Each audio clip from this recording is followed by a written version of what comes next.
ত্রয়োদশ জাতীয় সংসদ নির্বাচনের জন্য ২৩২ আসনে চূড়ান্ত প্রার্থীদের নাম ঘোষণা করেছে বাংলাদেশ জাতীয়তাবাদী দল বিএনপি।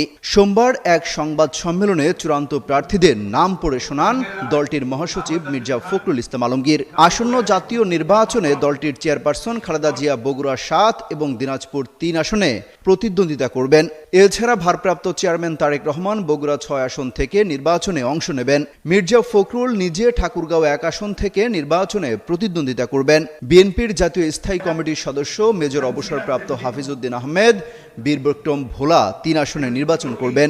স্থায়ী কমিটির আরেক সদস্য মির্জা আব্বাস ঢাকা ৮ আসনে লড়বেন। ঢাকা ৩ আসনে বিএনপির প্রার্থী হতে যাচ্ছেন স্থায়ী কমিটির সদস্য গয়েশ্বর চন্দ্র রায়।